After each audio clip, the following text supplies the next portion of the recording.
What's the hardest pastry you've ever made in your life? For me, it's the croissant. Two simple words, but they never come easy together. Today, I want to show you how to hand-roll croissants step by step and share the tricks I've learned to make the process less intimidating and more rewarding. The secret begins with the dough and the butter. They don't have to be the same temperature, but they must have the same softness. That's what keeps the butter from breaking when we roll. I chill both the dough and the butter deeply until firm. Then I unwrap them and start rolling each flat. The first fold, 3 layers. Here, the butter is sealed inside the dough. It feels snug, almost like a blanket. If the butter sticks out, it tears the layers. Precision here is everything, because croissants are not just delicate, they're expensive and time-consuming to make.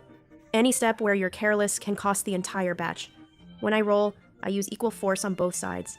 If I roll the top, I roll the bottom, left side, then right side. This way the dough stays balanced. At this stage, the sheet should measure about 20 by 50 centimeters. That means it's ready for the second fold, the 4-layer fold. Dust off excess flour, press the edges down, and let the layers stick. Butter dough, building countless thin layers. Each roll takes about 15 minutes of work. To protect the butter, I chill the dough every 10 minutes. Back into the freezer, back into the fridge, 45 minutes at a time. This keeps everything cold and controlled. Step 3, another fold. Step 4, the final rolling, down to 20 by 30 centimeters, and now shaping. First, I trim the rough edges, cut evenly. Then I roll each piece tightly by hand. Adjust both sides so the croissants stay symmetrical. They should look neat, uniform, and ready to rise. And now, the most fragile step, proofing.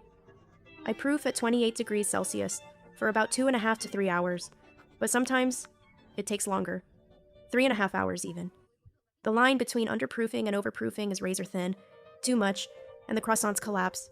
Too little, and they won't rise. I've been terrified a few times, but that's the lesson. It's better to underproof slightly than to ruin the dough completely.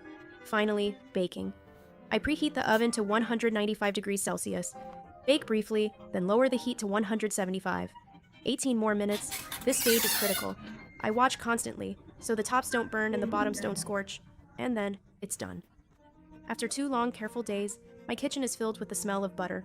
The croissants come out golden brown, with a crisp, delicate shell. Inside, honeycomb layers catch the light. I take a bite. The crust shatters under my teeth. Butter floods the tip of my tongue. The inside is tender, chewy, and slightly elastic. It's sweet, it's salty, it's everything at once. Honestly, nothing compares. Anyone who bakes croissants at home will tell you they're on a whole different level compared to store-bought. Freshly baked, fragrant, buttery, flaky, soft inside, crisp outside. It feels like perfection straight from the oven. So here's my question for you. Would you spend 2 days making these croissants by hand? Or would you rather just grab one from the bakery?